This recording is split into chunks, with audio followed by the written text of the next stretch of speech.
The New York Islanders are loving some home cooking with a 3-1 victory tonight over the St. Louis Blues, coming off a five-game West Coast road swing.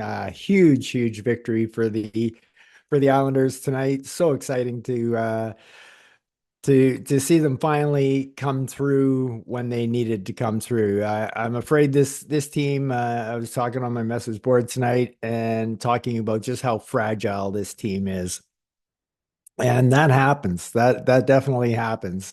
And this team right now is playing like they don't know what's going to go wrong, but they have a feeling something's going to go wrong, and it's going to be something crazy. And even though we won, but you take a look at the goal that St. Louis scored tonight. The guy totally fanned on the pass, and that's how they scored 9 seconds into a power play. It's just like what else can go wrong? And it was kind of looking like, you know what, if we had a loss again tonight, it was kind of looking that way that it was going to be something stupid like a flub pass across the crease and whatnot. But didn't happen tonight. The Fragile Islanders come through with a huge victory, 3-1 over the Blues.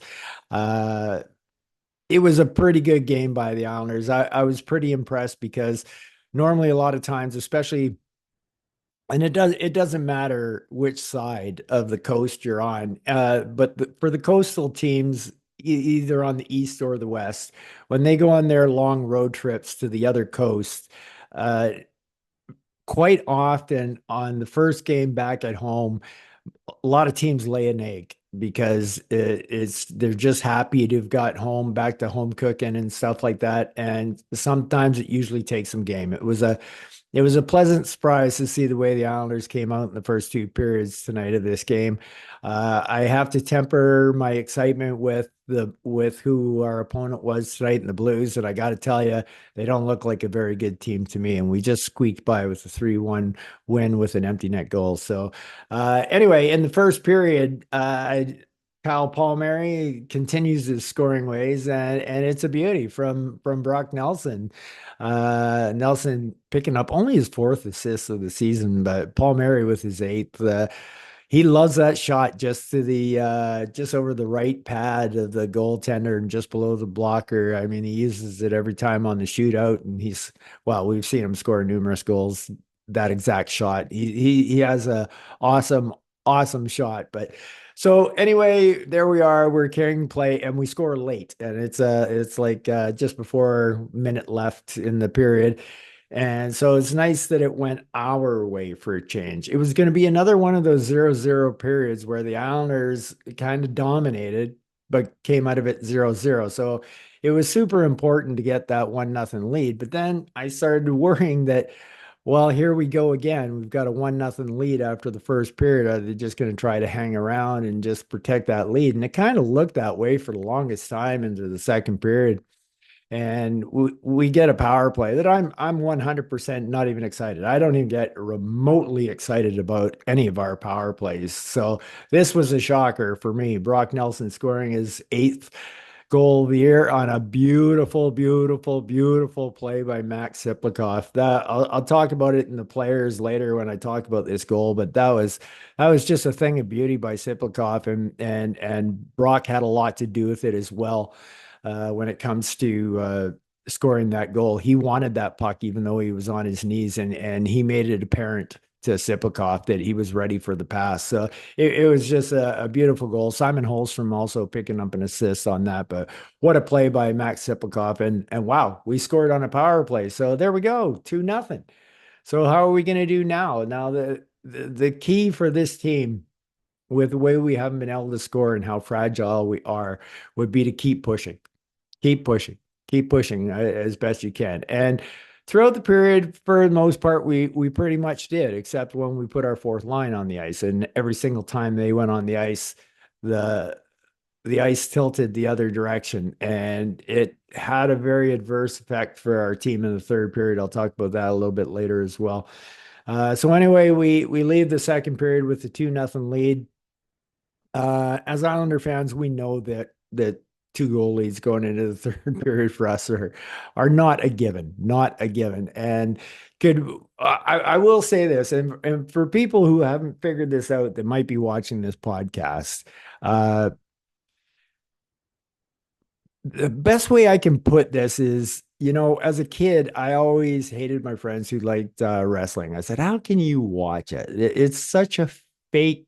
It is so fake. It's all choreographed, the whole thing." Well, unfortunately, as an older and once you get older, you can kind of see through the matrix a little bit, and you can kind of see the things that are going on around you, like the NHL doing the same thing. It is guaranteed that if a team is losing going into the third period, that they will get an early power play. It's an unwritten rule. And even though it's not scripted to the point of where the NHL says, well, St. Louis will score on this power play to make the game even. It's not like that, but it's still scripted in a sense. In a sense, they are dictating how the game is going to go. They say they're not dictating it because they don't actually put the puck in the net. But it's exactly what they're doing. So was I surprised that they got a power play early? And I do mean early in the third period. It's usually within the first 5 minutes, not within the first 30 seconds, but the rest wasted no time in putting that rule into effect. And the St. Louis Blues wasted no time showing just how pitiful our PK is. Now, once again, yeah, I guess I got to give it a bit. It was just a fluky goal. The guy flood the pass, and it shouldn't have been a goal, and it was. But you know what? There would have been another minute and 50 seconds for them to score if they hadn't scored there, and they probably would have because our PK is absolutely horrible. Our PK is the definition of insanity. Just rolling out and doing the same thing and the same people and over and getting the same results, but somehow expecting a different result. I just don't get it. So Islander fans have got to hang on by their seats again. I'm not it's weird in this one. I didn't kind of feel that we were hanging on. I didn't really feel that tenseness. I didn't think it was going to happen tonight. And don't ask me why. It's not like I had a big premonition of any sort. I think it was just more indifference. Indifference is how I was watching this period. I just if it happened, it happened. I wasn't going to be upset. I wasn't going to be mad. I was just going to expect it. So I was kind of indifferent to how St. Louis started pouring it on after this goal, and they didn't pour it on right away. There was a very big turning point in this third period, and it happened in the periods before, but not to the extent of how it happened this time. All right, you've got a team. You got the St. Louis Blues. They are not even in the game. They are not even close to being in the game. And in the first minute of the third period, they score a power play goal, 2-1. Excitement abound on the bench. All of a sudden, guys start looking at each other. I've been in this situation. It happens, man. All of a sudden, you start tapping each other on the pass. We can do this. We can do this, man. Let's get going.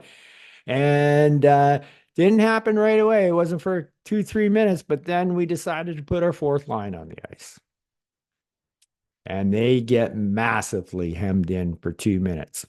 Now, the next three lines after that fourth line escaped that somehow without giving up a goal also got hemmed in. And it's kind of like a butterfly effect. So it's not just the shift that the fourth line had by getting hemmed in there. It's not just that effect that's happening. What has just happened is St. Louis has scored an early power play goal. They hem in the Islanders for 2 full minutes where our guys can barely even skate, and the bench gets excited. And now the momentum is flowing on the bench. It's flowing on the bench, and they've got juice they haven't had all game. And all of a sudden, the next three lines get hemmed in. And that's all because of the fourth line. Now everybody can say, well, you got to take care of your own business as a line, but that's not the way the game of hockey is played. Hockey is a momentum game, and the fourth line gave St. Louis all the momentum they needed. I'm not going to blame George for the penalty, as I didn't blame Mayfield the other night for the penalty because it's a guaranteed penalty in the third period. We're getting one somewhere, even if they are penalties or not. We're getting one. And so I will never hold it against any Islander who gets a penalty in the first 5 minutes of the third period of a game that we are leading, because it's just the way it is. And the quicker people realize that, the better off I'll be that the NHL is somewhat scripted. So anyway, it's that goes on for about 10 minutes. And then finally the Islanders regroup a little bit and start putting on a little bit of pressure of their own in the third period. And we had what I my first reaction when I saw it live was goaltender interference. And then I saw it on the replay, and Bennington initiated that goaltender interference, and that goaltender interference was actually outside the crease as well. It wasn't even in the blue. And so he just went sliding out to him when the puck was nowhere near Paul Mary.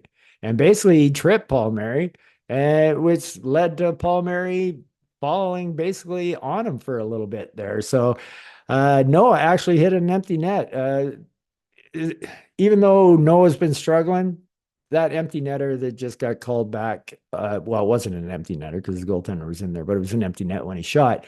That could be enough confidence to get him going a little bit. So, uh, are we headed to another 6-on-5 goal scored against us and then lose in overtime and walk away with a point out of this? No. Uh, we went into that dropping five guys behind the red line again, and that just doesn't work. And thank goodness Palms stepped up at the opposition blue line that we can finally salt this game away and score a very rare empty net goal for the Islanders. And let me tell you, Palms does it in style too. He goes bar down. No screwing around there, man. And Brock Nelson picking up assist as his third point of the night. So I'll have a lot of good things to say about Brock when we start talking about the players. So excitement abound. All of a sudden, we're back to 500. We're back to being mediocre again. It's a wonderful thing. So we went into this game in 11th place in the conference. So far, I don't know how many teams we got playing late tonight and Saturday, but as we sit right now, we moved up a spot to 10th place and kind of tied for ninth, but we played an extra game. So anyway, we moved up a spot. But that just shows you how important that loss to Detroit was. And not even so much the loss, but the loss of that point. Just losing that 1 point would have made a whale of difference. If we had gotten that point instead of being in 10th place, we'd be in a playoff spot by ourselves right now. So yeah, it was big. All right. So good things happen there. Let's talk about the players a little bit here. So I thought Max had himself another really good game tonight. Very He does so many things as well that are just so many small things that a lot of people wouldn't notice that he does. His following through on the body check is absolutely amazing, and his vision. Some of the passes he made tonight, his vision is just off the charts. It's his vision is better than Barzell's. I'll tell you that right now. Like he actually it's almost like he sees the play happen before it happens, and it's almost like he's cheating on it. But that vision on that goal, the way he slowly moved behind the net, and Butch was right.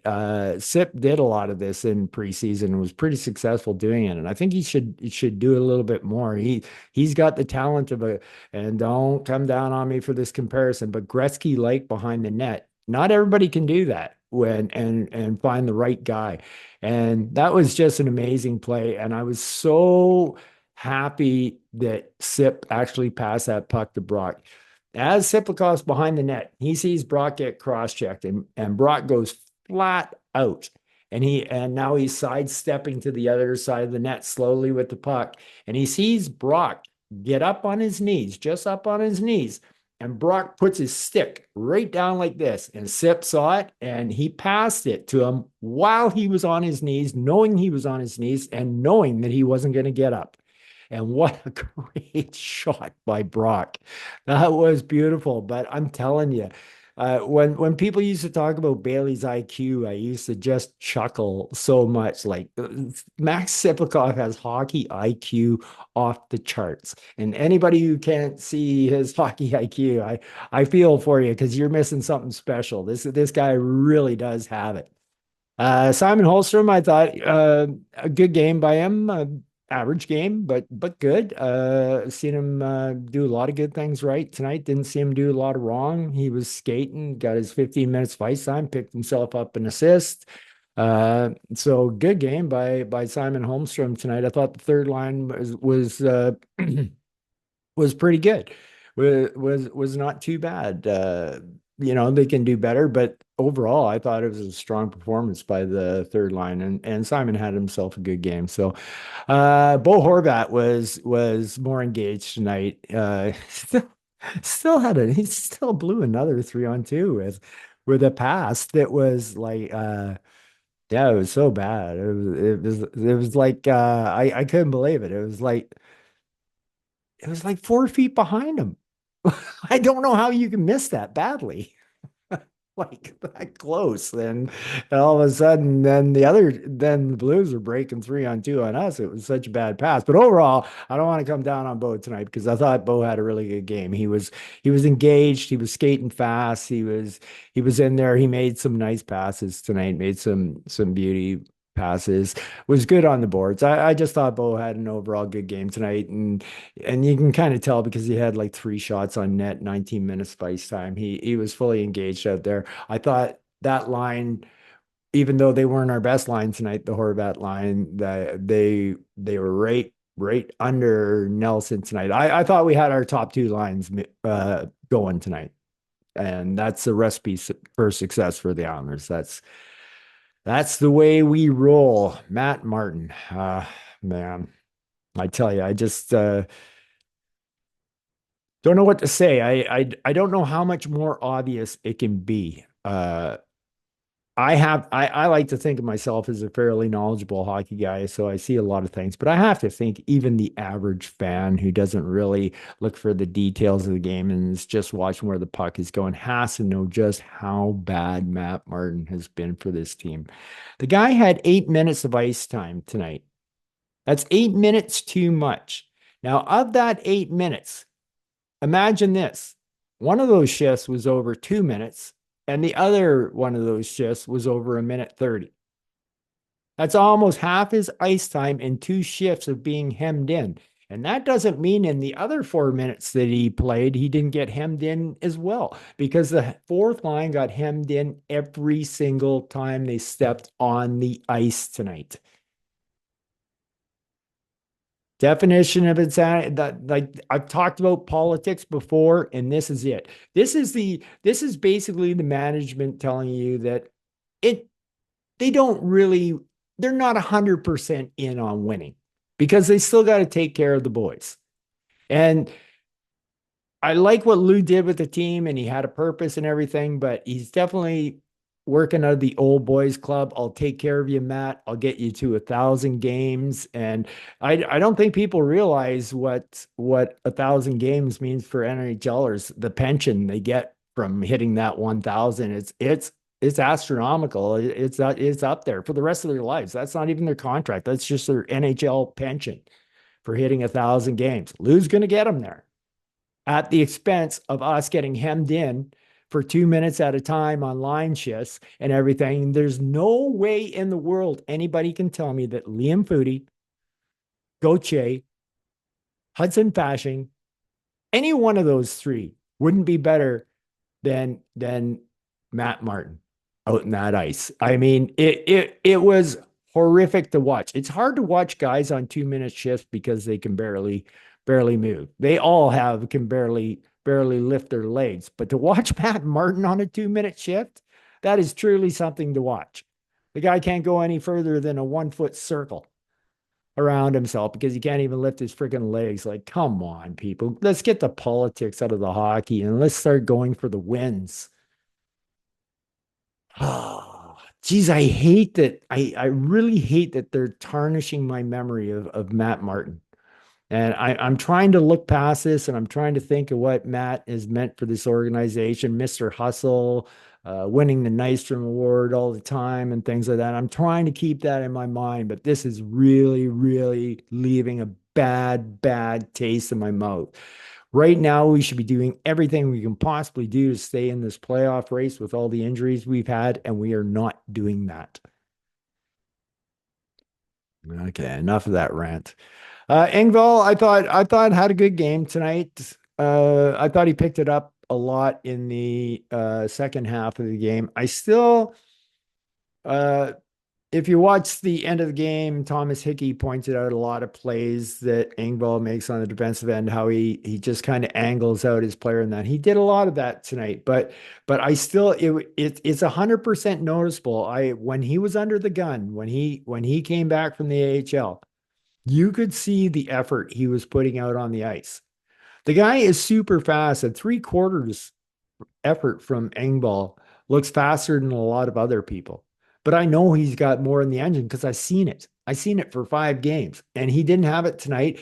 And I'm not trying to come down on him because he actually had a pretty okay game tonight, but it just means you can be better. I know you can be better because if you can get there at three-quarter speed, what could you do at full speed? And that's that's what happens to Engvall, and that's why Engvall's biggest problem since he's been in the NHL is consistency. It was in Toronto, and it is here, and that's the reason why. It's almost like when he's threatened, he his game level raises right up. Once he starts feeling comfortable, oh, I'm in the lineup every night again, then he starts to sink down a little bit. But it sounds like I'm coming down on him tonight, but I'm really not because he actually had a fairly good game. It was nice to see Palms come back for the first 13 games of the year, 13 or 14 games. No, let's call it 13 because he's been on a bit of a stretch here. Where I was saying is almost like Kyle had drank from the fountain of youth and everything. And tonight it looked that way again, but he's been kind of absent in the last 6 or 7 games for the Owls with what I saw from him tonight. Like he was feeling it tonight. You could tell. And it's very cool watching him when he gets in one of those grooves. He was definitely feeling it. Him and Nelson tonight on that line were outstanding. Sipikov was just he was kind of there for the ride tonight, other than the beautiful pass he made on the power play. But Brock and Palms were really humming, and what a beautiful shot by Palms on his goal. That he just has a fantastic shot. He really does. He hits the net more often than not. And then as I say that, he goes bar down on an empty netter. He didn't fool around on it. But you know, when it comes to things like that, the way how he shot that puck, and one of the biggest problems I've noticed with the Islanders as a whole is, and Thomas even talked on it a bit tonight, was about how our team is very dangerous because we play so soft. I've seen moments where we've got to scramble in front of our net, and there's 6 players there. And I've seen an Islander get to the puck and him try to make a little soft flip over play to get it out of that group of players while the puck is right in front of the net while everybody's scrambling for it and you're trying to make a play. When I played the game, that puck, if I was in that scramble, the second I got it, it whack. It was either to the boards or it was down the ice. One or the other. They were not going to score in the next 3 seconds if I got that puck in front of the net. It was going somewhere. But I certainly wasn't thinking about making a cute little play to get the puck out down the ice. You know, one of the things that was so frustrating for me about when the Islanders played the Bruins in the Tavares, Oposo, Bailey era, and that we could never beat those guys. And you know what they did every time they were in trouble? They iced the puck. Why did they do that? They had Patrice Bergeron, and they were the best face-off team in the league. So when they were in trouble, they iced the puck and they got it right back on the face-off. It was so frustrating. It was so frustrating. They did it to us for years. They did that to us while they were the best team in the league at the face-off dot. Well, guess what team is the best team in the league in the face-off dot? The New York Islanders are the best team in the NHL in the face-off dot. Why would we be making stupid little passes while the puck's bouncing around 7 feet in front of Ilya Sorokin? Like, somebody, please explain it to me. The Islanders way too many times do not ice the puck. There are times to ice a puck, and one of the times to ice the puck is when you're the best team in the league at the faceoff dot. It's a weapon. It's an actual weapon that you can use against other teams so that you don't get hemmed in like that. I can't count how many times I've seen us like, and not just the fourth line. I'm talking about lines that get hemmed in, try to do something cute to get out of the way and do everything to get out of the end without giving up an icing. If you've been on the ice for a minute and 45 seconds, you can't do anything cute to get the puck out of your end. You just can't. You don't have enough in you. If you ice that puck, you get 20 seconds of recovery time. And it's not much, and you're not going to be able to move much, but you're going to be a whole lot better off than you were at that point while you were trying to make a cute play. You'll have a little extra energy back. And you know what? I've been on teams where sometimes when we got into a situation like that, we just ice it. And the Islanders don't do that. And we get in trouble because we don't do that. So icings, they have their place. They have their place. Okay, so enough about that.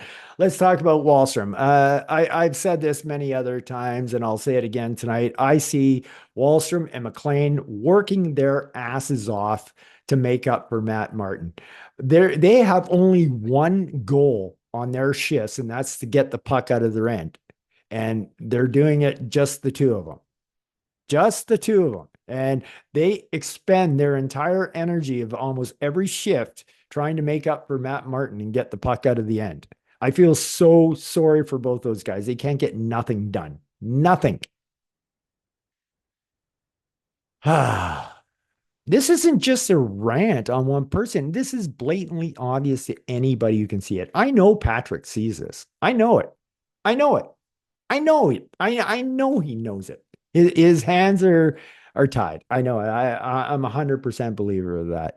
So overall for Wally, you got 10 minutes of ice time, a couple minutes more than Martin. You got one nice shot off tonight, but man, I feel for you, Wally. I really do. I did see a lot of great effort out of you and McLean out there tonight, but unfortunately your efforts being expended in the wrong places. So uh not your guys' fault. It's just not. Anders Lee, I will say this. I was very worried. I talked about how teams go on long road trips and they come back really flat. From the opening faceoff, Anders Lee was a leader by example. He was on his toes. He was forechecking. He was the best Islander on the ice for the first 10 minutes of the game. And he was just leading by example. And I was uber impressed with him. And that's why one of the reasons why his line looked so good tonight. Anders was on fire. He had a lot of chances to score tonight. Didn't happen for him. He had 6 shots on net. I mean, he was basically all over the ice tonight. And like I said, he led by example from the very first shift of the game and very captain like Anders has been very captain like this year. He really has. He's been leading by example all the way. And I'm sure he leads by other ways, just other than his play on the ice. We're so lucky to have him as a captain, especially after having Tavares as a captain to make make a nice comeback and get a really good captain like Anders has been for us has been fantastic. Brock Nelson. Hello, welcome back, Brock. I have been riding you like a rented mule, my friend, and you finally decided to show up tonight. I will say one thing before I talk about games, and for the people who've never played the game of hockey, you have no idea what confidence does. It's this magic ingredient that just somehow makes you a better player. Now, it can also work the reverse way. As I talk about the Islanders being a fragile team, anything that goes wrong, you start believing that everything's going to go wrong. Everything went right for Brock tonight. Brock all of a sudden was feeling it in the first period, almost scored a goal. Shannon interviews him. His kid wants a goal.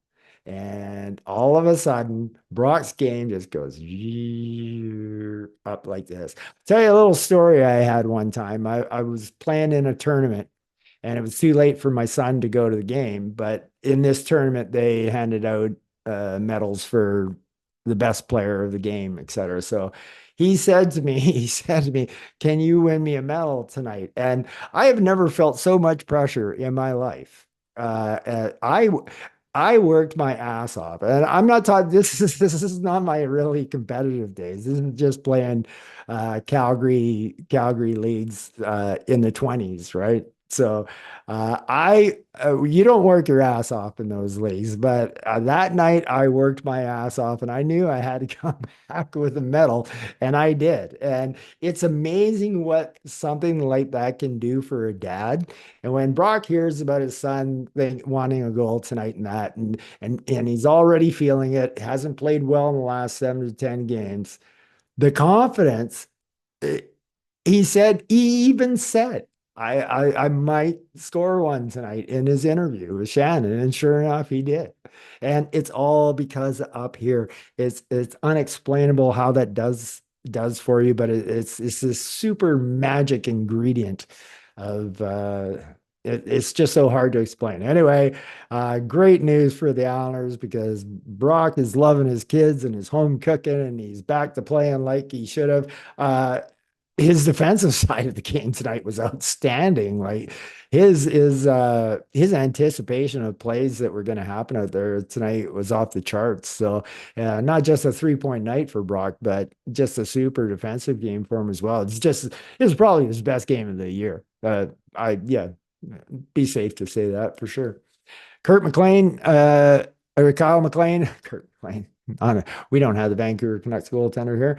Kyle McLean, I've already kind of talked about him when I was talking with Wallstrom. It's the same thing I say every time about him and Wallstrom.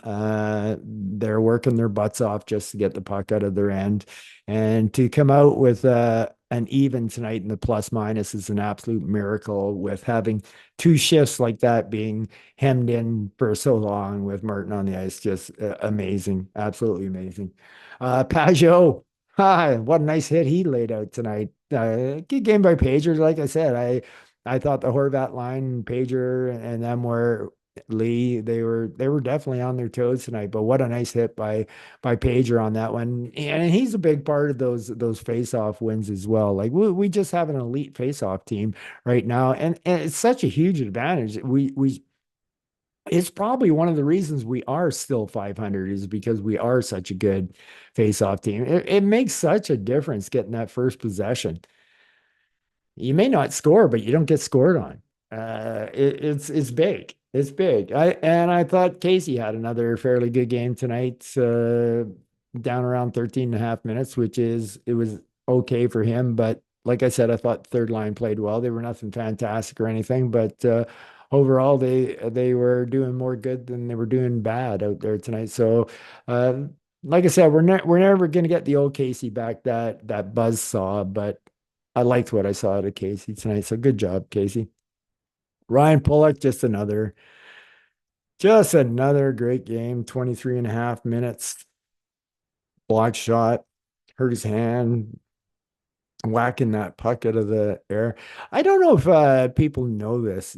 You have no idea how much if a puck, a slow fluttering puck is coming, and you take your hand like this and bat the puck out of the zone, you're guaranteed to get a bruise.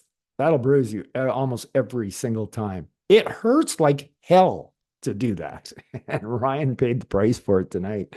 He had a stinger there for sure, but another just solid game by Pulley tonight, +1. Just fantastic. I thought Noah was a little more engaged tonight, but the frustration level with me with Noah is this. I talk about how sometimes it looks like certain players can look when they play a casual game, look like they're not trying. But tonight, I saw a very flat-footed defenseman, half a second slow at taking a step every time. He was getting caught from behind trying to break out of our end tonight. He was too slow on making his passes, and it's just because he was so flat-footed. It's taking him just a second to get the old car moving. You know what I mean? That initial go, but that little half a second delay is just enough for guys to be completely on top of them. So Uh, I thought he was more engaged, like offensively tonight. He kind of scored a goal tonight, but called back. So his ice time was down a bit. He was down around 23 and a half tonight, which is really good news for the Islanders. It means that all six forwards are playing really well when his ice time's down that low. So it's not always an indicator that he's playing bad. But like I said, he looked a half a step slow for me tonight, even though I thought he had a fairly good game.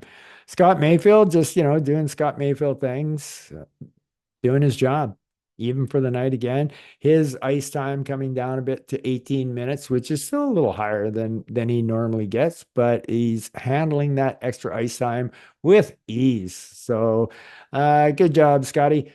Cholowski, I thought ran a good power play for the time that he was out there. There was three shot attempts on the net. Two of them were from Cholowski. One of Dobson's biggest problems is he never shoots on the point, so it's never respected.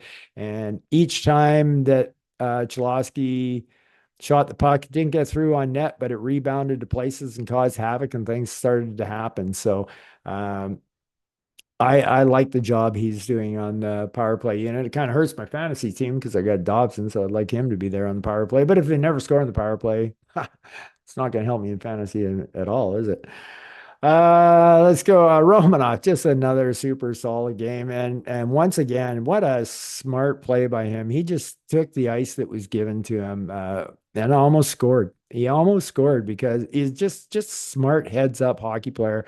He is Romy is developing into one hell of a defenseman, and that first round pick is turning out to be a steal for us. To trade a first rounder for Romanoff at 22 years old was a steal of the century by Lou. That's just a great job. I'm sure Montreal wouldn't mind having Romanov back in the fold right now. Uh, Isaiah George, just another good game. Ice time down to 17:30, but doing great for a kid. He got three shots on net tonight. He did pick up a penalty that we got scored on, but hey, that's the life of the defenseman. Defensemen get penalties. That's just what happens. So I thought just a really super game by him. And when I say super, I'm talking about just doing all the small little details right. And I love how he doesn't panic on breakouts. He usually makes a very good first pass coming out of our zone. So, really happy with what I'm seeing with Isaiah. And Ilya, you are the man. You are the man. I think the happiest contract ever signed by an Islander for me was when you signed for 8 years. That is that is the most security I'm gonna get from an Islander goaltender ever. He was outstanding tonight. He didn't have to stand on his head. He didn't have to be acrobatic, but he made some beautiful saves, and he made some really beautiful saves at really key times where other goaltenders could have let the puck in. It could have changed the whole momentum for St. Louis and everything. He was just absolutely outstanding for us tonight.